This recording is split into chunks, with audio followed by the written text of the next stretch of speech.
ध्यान से समझिए, सवाल किस तरह से पूछ रहा है उसको समझना बहुत जरूरी है। अगर उसको नहीं समझ पाइए गलत करके आइएगा।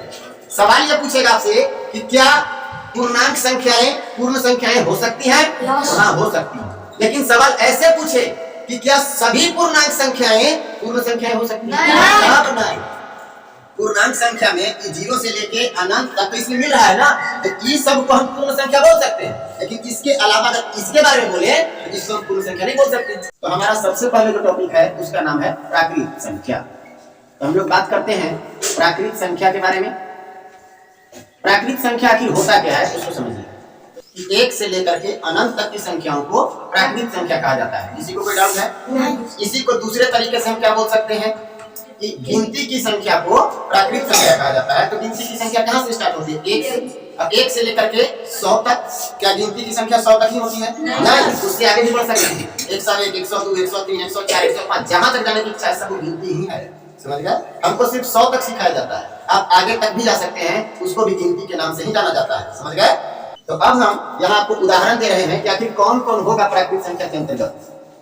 1 से स्टार्ट होगा, 1, 2, 3, 4 डॉट डॉट अनंत तक जाएगा। क्लियर? प्राकृत संख्या के अंतर्गत 1 से लेकर के अनंत तक की संख्याएं आएंगी। क्लियर है? चलिए, तो ये हो गया प्राकृत संख्या। प्राकृत संख्या को गोल घेरा लगाइए, मतलब ये प्राकृत संख्या के अंतर्गत आ गया। अब इसके बाद जो दूसरा नंबर आता है पूर्ण संख्या, जिसको हम लोग कहते हैं होल नंबर। यह पूर्ण संख्या क्या है? तो जो प्राकृत संख्या है ना, उसी में सिर्फ 0 को सम्मिलित कर लिया जाए, 0 को मिला लिया जाए, तो वो क्या कहलाएगा? पूर्ण संख्या कहलाएगा। तो अब हम बात करते हैं पूर्ण संख्या का, यानी पूर्ण संख्या किसको कहते हैं? तो हम ऐसे बोल सकते हैं कि प्राकृत संख्या में 0 सम्मिलित करने से वह पूर्ण संख्या बन जाता है। या फिर ऐसे बोल सकते हैं कि प्राकृत संख्या के साथ 0 के सम्मिलित रूप को क्या कहा जाता है? पूर्ण संख्या कहा जाता है। या ऐसे भी कह सकते हैं कि 0 से लेकर अनंत तक की संख्याओं को क्या कहा जाता है? पूर्ण संख्या कहा जाता है। कहने का तरीका कोई भी है। कभी भी याद रखिए कि जब भी आप पढ़ते हैं तो उस समय ये नहीं सोचना है कि जो मास्टर बता दिया या फिर जो किताब में बता दिया वही लाइन बाय लाइन सही है।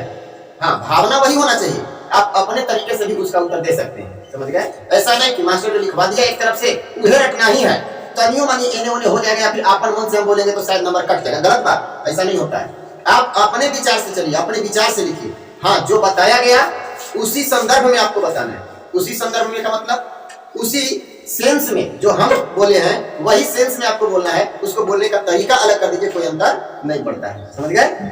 आगे चलिएगा। तो पूर्ण संख्या के अंतर्गत कौन कौन आएगा? इसमें 0 से स्टार्ट होगा। 0, 1, 2, 3, 4, 5, 6, 7, 8, 9, 10 जो भी होगा आगे तक अनंत तक जाएगा। क्लियर? अब यहाँ से इसको जब हम ऐसे पैक करेंगे तो ये हमको क्या बताएगा? समझिएगा ध्यान से। ये वाला ये जो आप देख रहे हैं प्राकृत संख्या वो इसके अंदर है कि नहीं?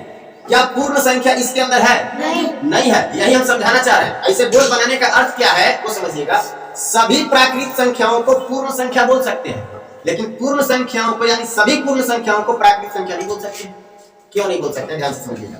जितनी भी प्राकृत संख्याएं हैं सब पूर्ण संख्या के अंदर है। देखिए 1 से लेके अनंत तक, तो 1 से लेके अनंत तक है कि नहीं इस पूर्ण संख्या में? है ना? यानी सभी प्राकृत संख्याओं को हम क्या कर सकते हैं? पूर्ण संख्या। लेकिन कोई पूछ दे कि क्या सभी पूर्ण संख्याएं प्राकृत संख्या होती हैं क्या? नहीं, सब नहीं होता है और होता है। और का मतलब 1 से लेकर के अनंत तक तो प्राकृत संख्या होगा, लेकिन 0 प्राकृत संख्या होगा क्या? नहीं, 0 तो पूर्ण संख्या है लेकिन प्राकृत संख्या नहीं है, क्योंकि प्राकृत संख्या में 0 नहीं आया। कोई डाउट है? तो ये हमारा प्राकृत संख्या समझ गया, पूर्ण संख्या समझ गया। सवाल यहाँ से ऐसा भी आता है कि सबसे छोटी प्राकृत संख्या कौन सी है? तो आपका उत्तर क्या होना चाहिए? और सबसे बड़ी प्राकृत संख्या अनंत। ठीक है? आगे बात करें कि सबसे छोटी पूर्ण संख्या कौन सी है? 0। और सबसे बड़ी पूर्ण संख्या कौन सी है? अनंत। मतलब ज्ञात नहीं किया जा सकता है कि कहां तक जाएगा सबसे बड़ा वाला। ठीक है? अब आपसे हम बात करते हैं पूर्ण संख्या के बाद पूर्णांक संख्या के बारे में। ठीक है? अब बात ये उठता है कि आखिर पूर्णांक संख्या में जाएंगे तो क्या जुड़ेगा? ऐसे समझिए, प्राकृत संख्या 1 से अनंत तक, इसमें कुछ जुड़ा 0 तो एक पूर्ण संख्या बन गया। इसका मतलब कि पूर्णांक संख्या भी जो आएगा उसमें भी पहिलका में कुछ जुड़ के आएगा। नहीं समझे? कि जो पूर्णांक संख्या होगा ये पूर्ण संख्या में कुछ जुड़ेगा। समझ गए?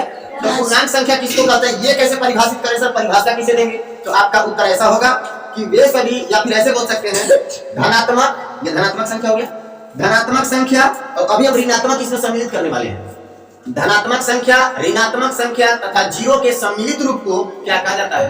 पूर्णांक संख्या कहा जाता है। मतलब पूर्णांक संख्या के अंतर्गत प्लस वाला भी संख्या आएगा, माइनस वाला भी संख्या आएगा और जीरो भी आएगा। क्लियर? तो यहाँ पे हम उदाहरण के रूप में क्या लिख सकते हैं? अनंत से आएगा, मतलब उधर कहाँ तक जाएगा उसका कोई ठिकाना नहीं है। -3 ले लेते हैं, -2 ले लेते हैं, -1 ले लेते हैं, इसके बाद 0, इसके बाद 1 2 3 4 5 डॉट डॉट डॉट अनंत तक। क्लियर? किसी को कोई दुख है? अब सोचिए कि जीरो भी आ गया, प्लस वाला भी आ गया और माइनस वाला भी आ गया। जब इस कंडीशन में सब आपस में मिला दिया जाए तो मिलाने के बाद जो बनेगा वो क्या कहलाएगा? क्लियर है? सर सवाल कैसे पूछता है? तो सवाल ऐसे पूछेगा कि -1 प्राकृतिक संख्या है क्या? -1 प्राकृतिक संख्या है क्या? नहीं। ऐसे पूछे कि -1 पूर्ण संख्या है क्या? नहीं। क्या -1 पूर्णांक संख्या है? है। समझ में आ रहा है? ऐसा सवाल पूछता है। बोल देगा कि 0 एक प्राकृतिक संख्या है क्या? नहीं है। 0 एक पूर्ण संख्या है या पूर्णांक संख्या है? 0 दोनों चीज हो सकता है, पूर्ण संख्या भी हो सकता है, पूर्णांक संख्या भी हो सकता है। ठीक है? तो सवाल ऐसे पूछेगा कि -3 है। पहला नंबर, पहला ऑप्शन में देगा प्राकृतिक संख्या है, दूसरा ऑप्शन में देगा पूर्ण संख्या है, तीसरा में बोलेगा पूर्णांक संख्या है और चौथा में बोलेगा इनमें से कोई नहीं। कौन आता है? पूर्णांक संख्या, क्योंकि पूर्णांक संख्या में माइनस वाला आता है। समझ में आ रहा? अब इसको भी यदि हम इसमें पैक कर लें इस तरह से तो ये क्या बताता है? देखिए प्राकृतिक संख्या पूर्ण संख्या के अंतर्गत आया और ये प्राकृतिक संख्या इस पूर्णांक संख्या के भी अंदर आ गया।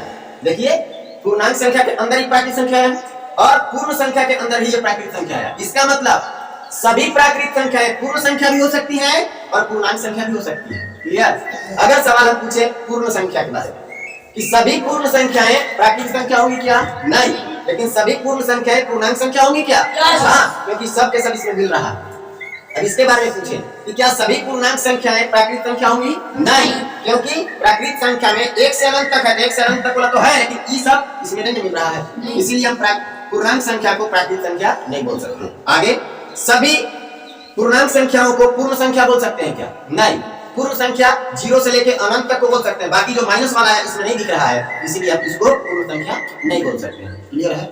सवाल अगर ऐसा पूछे कि क्या पूर्णांक संख्या पूर्ण संख्या हो सकता है? हो सकता है।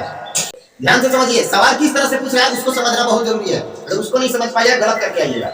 सवाल ये पूछेगा आपसे कि क्या पूर्णांक संख्याएं पूर्ण संख्याएं हो सकती हैं? हाँ, हो सकती हैं। लेकिन सवाल ऐसे पूछे कि क्या सभी पूर्णांक संख्याएं पूर्ण संख्याएं हो सकती हैं? सब नहीं। पूर्णांक संख्या में 0 से लेके अनंत तक तो इसमें मिल रहा है ना, तो ये सब को हम पूर्ण संख्या बोल सकते हैं। लेकिन इसके अलावा अगर इसके बारे में बोले तो इसको हम पूर्ण संख्या नहीं बोल सकते। क्या पूर्णांक संख्याएं पूर्ण संख्या हो सकती है? सभी नहीं लगाएगा तो हाँ, अगर सभी लगा दिया तो सभी पूर्णांक संख्या पूर्ण संख्या हो सकती है कि नहीं? तो नहीं। इतना समझ में आया? कोई दिक्कत? अगर इतना समझ में आ गया है तो याद रखिएगा इसी में आता है धनात्मक पूर्णांक संख्या और ऋणात्मक पूर्णांक संख्या। ठीक है? तो अब बात करते हैं यहाँ से यहाँ तक के बारे में। ये आपका है ऋणात्मक पूर्णांक संख्या। क्या है? ऋणात्मक पूर्णांक संख्या। और यहाँ से लेकर के यहाँ तक हम क्या कहते हैं? धनात्मक पूर्णांक संख्या। क्लियर है? जिसमें माइनस लगा हुआ रहेगा आप डायरेक्ट बोल देंगे कि वो ऋणात्मक पूर्णांक संख्या है, और जिसमें प्लस लगा हुआ रहे या फिर प्लस छुपा हुआ रहे तो उस कंडीशन में हम लोग बोलेंगे कि वो धनात्मक पूर्णांक संख्या है। यहाँ तक किसी को कोई समस्या है तो बोल दीजिए, कोई दिक्कत नहीं है। अगर यहाँ तक दिक्कत नहीं है तो अब हम लोग बात करेंगे पूर्णांकों का तुलना। इंटीजर तो समझ गए हम लोग। अब हम लोग को पढ़ना है पूर्णांकों का तुलना, जिसको हम लोग कहते हैं कंपैरिजन ऑफ इंटीजर। मतलब पूर्णांक को कैसे बता सकते हैं कि कौन सा पूर्णांक बड़ा है और कौन सा पूर्णांक छोटा है। तो उसके लिए छोटी छोटी कुछ बातें हैं उसको हम लोग देखेंगे। क्लियर?